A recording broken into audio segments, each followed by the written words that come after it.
Hello guys, স্বাগতম জানাইছো মোৰ channel Shikhamoni পাকঘৰলৈ। আপোনালোকে ভিডিঅ' থাম্বনেল লিখি গম পাইছে আজি মই কি লৈ আহিছো ৰঙা ৰঙা পুৰি ৰেচিপি। এতিয়া চাওঁচোন বলক মই ৰঙা পুৰি ৰেচিপিখন কেনেকৈ বনাইছো আৰু মোৰ পুৰিটা কিয় ৰঙা ৰঙা হৈছে। মই যিখিনি বস্তু ব্যৱহাৰ কৰিছো সেইখিনি প্ৰত্যেকৰ ঘৰতে একদম সহজতে উপলব্ধ। বলকচোন চাওঁ মই কি বস্তুৰে মোৰ পুৰি বনাইছো আৰু ঘুগুনি। আপোনালোকে যদি এনেকৈ বনাই খাইছে খাই কেনেকুৱা লাগে কমেণ্ট কৰি জনাব আৰু যিসকলে খোৱা নাই মই যিটো পদ্ধতিৰে বনাইছো আপোনালোকে তেনেকৈ বনাই চাব আৰু খাই কেনেকুৱা লাগে মোক জনাব দেই। আৰু মোৰ চেনেললৈ যদি আপোনালোক নতুনকৈ আহিছে তেতিয়াহ'লে মোৰ ভিডিঅ'সমূহ লাইক কৰিব, কমেণ্ট কৰিব, শ্বেয়াৰ কৰিব আৰু ছাবস্ক্ৰাইব কৰিব আৰু লগতে কাষতে থকা বেল আইকনটো দবাই দিব আৰু অল কৰিব যাতে মই যিসমূহ ভিডিঅ' দিওঁ সেইখিনি পোনপ্ৰথমে আপোনালোকে চাবলৈ পায়। এতিয়া বলক চাওঁ। এয়া মই আজি বনাবলৈ লৈছো ৰঙা ৰঙা পুৰি আৰু পুৰিৰ লগত খাবৰ কাৰণে ঘুগুনি। এতিয়া মই ঘুগুনি বনাবলৈ ব্যৱহাৰ কৰিছো মটৰ, আলু আৰু অকণমান অমিতা। এয়া মই মটৰ আমাৰ জোখমতে লৈছো, আমি 3জন ঘৰৰ প্ৰাণী। এয়া ডাঙৰ সাইজৰ 2টা আলু কাটি লৈছো টুকুৰা টুকুৰকৈ। এয়া মিডিয়াম সাইজৰ এটা অমিতাৰ এফাল লৈছো। এইখিনি মোৰ হৈ গ'ল আৰু ঘুগুনিখন বনাবৰ কাৰণে মই মছলাৰ ভিতৰত ব্যৱহাৰ কৰিছো এয়া অলপমান পিঁয়াজ। মই ডাঙৰ সাইজৰ এটা পিঁয়াজ টুকুৰা টুকুৰকৈ কাটি লৈছো। এয়া সৰু চামুচৰ 1 চামুচ গৰম মছলা। এয়া এটা ডাঙৰ ৰঙা 2টা পকা জলকীয়া আৰু অলপ লৈছো আদা নহৰু পেষ্ট। এতিয়া বলকচোন চাওঁ মইনো কেনেকৈ বনাওঁ। মই এতিয়া কুকাৰ এটা ধুনীয়াকৈ এই মটৰ, অমিতা আৰু আলুখিনি সিজিবৰ কাৰণে দিম। মই দিছো তাত মই এতিয়া জোখমতে পানী আৰু নিমখ দি প্ৰায় 4-5টা চিটি মাৰিবলৈ দিম যাতে একদম ঘুগুনিখিনি একদম বহুত ভালকৈ সিজি যায়। আৰু এয়া মই ধুনীয়াকৈ এতিয়া কুকাৰত পাতি দিলোঁ, গেছটো অন কৰি। মই এতিয়া এইখিনি 4-5টা হুইচেল মাৰিবলৈ দিম। মই এতিয়া ৰঙা ৰঙা পুৰি বনাবৰ কাৰণে ব্যৱহাৰ কৰিছোঁ এয়া হৈ গ'ল আটা। মোৰ যে পুৰিখন ৰঙা হৈছে কি কাৰণে হৈছে জানেনে?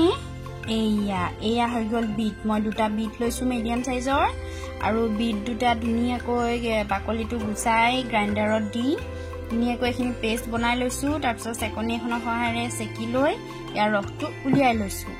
আৰু মই এতিয়া ইয়াতে যোগ কৰিম ঘি। মই নপূৰ্ণা ঘি ব্যৱহাৰ কৰিছো। আপোনালোকৰ ওচৰত যদি দেশী ঘি আছে আপোনালোকে ব্যৱহাৰ কৰিব পাৰে, মই কিন্তু অন্নপূৰ্ণা ঘিয়ে ব্যৱহাৰ কৰোঁ। আৰু ব্যৱহাৰ কৰিম অলপমান ৰিফাইন অইল। এতিয়া মই দিম আটাখিনি। এয়া আধা চামুচ নিমখখিনি ভালকৈ মিক্স কৰি ল'ম। তাৰ পাছত মই ইয়াতে এড কৰিম 1 চামুচ, 4 চামুচেৰে ঘি। ঘি দিলে পুৰিখন খাবলৈ খুব কোমল হয়, খাই খুব টেষ্টি লাগে। আৰু মই এতিয়া ইয়াতে এড কৰিম প্ৰায় 2-3 চামুচমান ৰিফাইন অইল আৰু ঘিয়ে পুৰিখন বা ৰুটিটো খুব কোমল কৰে, খাবলৈ টেষ্টি হয়।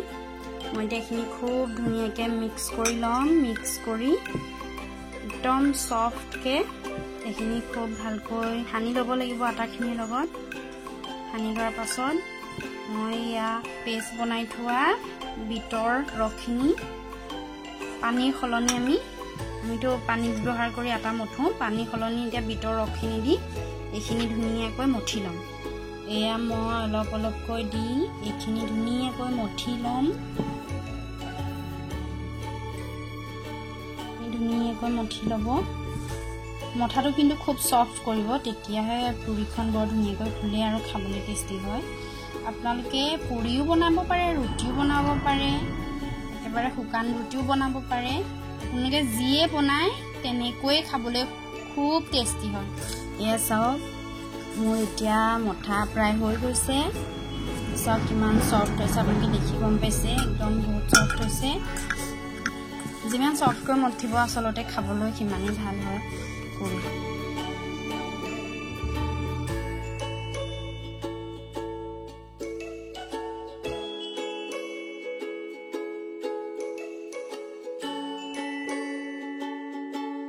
মই পুৰিটো বেলিবৰ কাৰণেও অকণমান হাতত আকৌ ৰিফাইন তেল সানি ল'ম।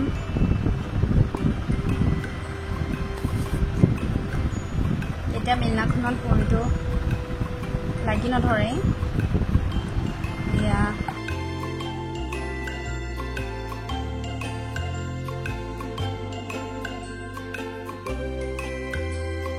মোৰ এতিয়া ধুনীয়াকৈ পুৰিখন বেলা হৈ গৈছে এতিয়া মই এইখিনি ধুনীয়াকৈ ভাজি ল'ম বলকচোন চাওঁ মইনো কেনেকৈ ভাজো মই এতিয়া গেছ ষ্টভটো অন কৰি কেৰাহী এখন পাতি লৈছোঁ মই এতিয়া ইয়াত তেল যোগ কৰিম মই এতিয়া ৰিফাইন তেল ব্যৱহাৰ কৰিছোঁ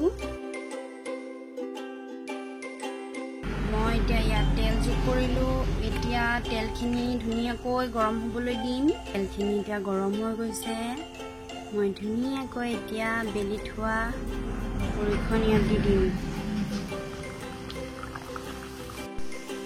এয়া মোৰ প্ৰায় ভাজি হ'ব পুৰিখন ভাজি হ'বলৈ হৈছে চাওক কিমান ধুনীয়া ধুনীয়াকৈ ফুলিছে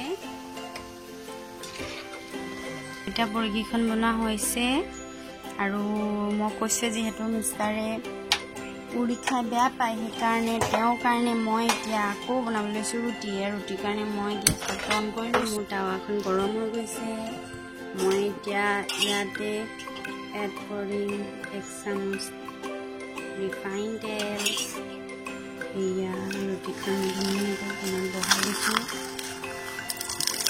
চাৰিওফালে তেল লাগিবৰ বাবে মই এনেকৈ ঘূৰাই দিছোঁ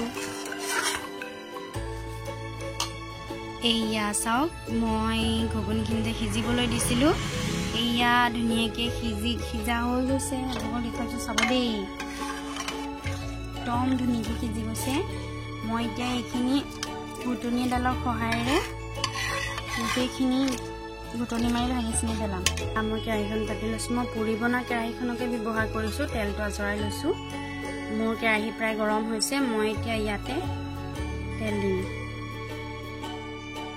এয়া মোৰ তেল দিয়া হৈছে তেলখিনি মই এতিয়া গৰম হ'বলৈ দিম তেলখিনি গৰম হৈ গৈছে মই এতিয়া ইয়াতে যোগ কৰিম গোটা জিৰা কেইটামান গোটা জিৰাখিনি পটপটকৈ ফুটিলে এতিয়া মই ইয়াতে এড কৰিম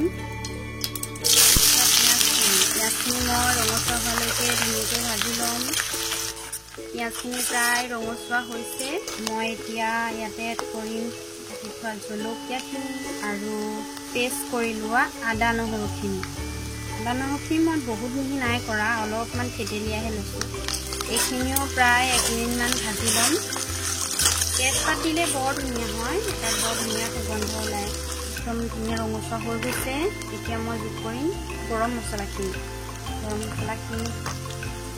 লৰাই ল'ম মোৰ কালাৰ উঠিছে এতিয়া মই ইয়াত এড কৰিম হালধি মই ইয়াত এখন চামুচেৰে 1 চামুচ হালধি যোগ কৰিছোঁ হালধিখিনিও ধুনীয়াকৈ হালধি কেঁচা গোন্ধটো যোৱালৈকে ভাজি ল'ম এয়া মোৰ এইখিনি ভজা হৈ গৈছে এতিয়া মই বইল কৰি ৰখা ঘুগুনিখিনি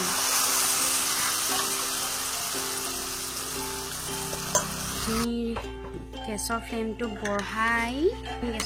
বঢ়াই লৈছোঁ বঢ়াই লোৱাৰ পাছত একদম ধুনীয়াকৈ বকবককৈ উতলিবলৈ দিম তেতিয়া ইয়াৰ কালাৰো ওলাব আৰু ইয়াৰ সোৱাদো উঠিব মই এতিয়া এইখিনি ধুনীয়াকৈ ঢাকোন মাৰি একদম বকবককৈ উতলিবলৈ দিম প্ৰায় 3-4 মিনিটমানৰ কাৰণে এয়া মোৰ এতিয়া একদম ৰেডি এয়া ঘুগুনি দেখিছে কিমান ধুনীয়া হৈছে কালাৰ একো মছলা ব্যৱহাৰ নকৰাকৈ এয়া পুৰি আৰু এয়া হৈছে ৰুটি এয়া মোৰ এতিয়া ৰেডি হৈ গ'ল চাওক কিমান ধুনীয়া হৈছে